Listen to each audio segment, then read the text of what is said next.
დღეს პრესკაფეში პარტია ქართული ოცნების ბათუმის ფილიალის არჩევნების კანდიდატების თაობაზე პარტიის რამდენიმე წარმომადგენელმა ბრიფინგი გამართა, სადაც მათ ლაშა სირაბიძის კანდიდატურას უნდობლობა გამოუცხადეს და მხარი ოთარ თურმაინძეს დაუჭირეს, რომელიც კოალიციის ერთ-ერთი დამფუძნებელია. გუშინ სამწუხაროდ აღნიშნული ვითარება შეიცვალა და პარტიის სხვა წევრების მიერ, რომელიც ასევე არსებობენ, წარმოდგენილი იქნა ახალი კანდიდატურა ლაშა სირაბიძის სახით, რომელიც ჩვენი პარტიის სხვა წევრების მიერ არის ჩვენი აზრით მიუღებელი ფიგურა, რადგან გვაქვს გონივრული ეჭვი იმასთან დაკავშირებით, რომ ეს პიროვნება ემსახურება არა ზოგადად პარტიის იდეოლოგიას და არა ზოგადად ქართული ოცნების მიზნებს, არამედ გარკვეული ვიწრო პოლიტიკური ჯგუფის ინტერესებს. პარტიის თავმჯდომარის არჩევა მოგვიანებით მოხდა.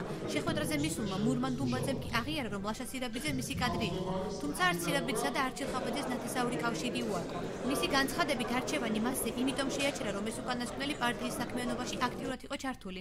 ნამდვილად გედასტურებთ, რომ სირაბიძე არის აჭარის ავტონომიური რესპუბლიკის მთავრობის თავმჯდომარის ახლო ნათესავი. კი ბატონო, ეგ არ მაღელვებს, მე საქართველოს პარლამენტის ტრიბუნიდანაც ვთქვი, რომ ეგ ის ნაწილია, რომელიც არ მაღელვებს. პირიქით, იმიტომ რომ ნაცნობა ადამიანს უფრო შემიძლია მივცე რეკომენდაცია. უნდა გითხრათ, რომ ადამიანი, რომლის პერსპექტივები არის ის, რომ გახდეს რეგიონის რაიონის ხელმძღვანელი, გაცილებით ადრე შემოვიდა პოლიტიკაში, ვიდრე არჩილ ხაბაძე შემოვიდა პოლიტიკაში. მისი წვლილი ამ საქმეში არის მინიმალური, ან საერთოდ არ არის. შეხვედრას 136 დელეგატიდან 100 დარბა დაესწრო. ხმათა სრული რაოდენობით პარტიის თავმჯდომარედ ლაშა სირაბიძე აირჩიეს.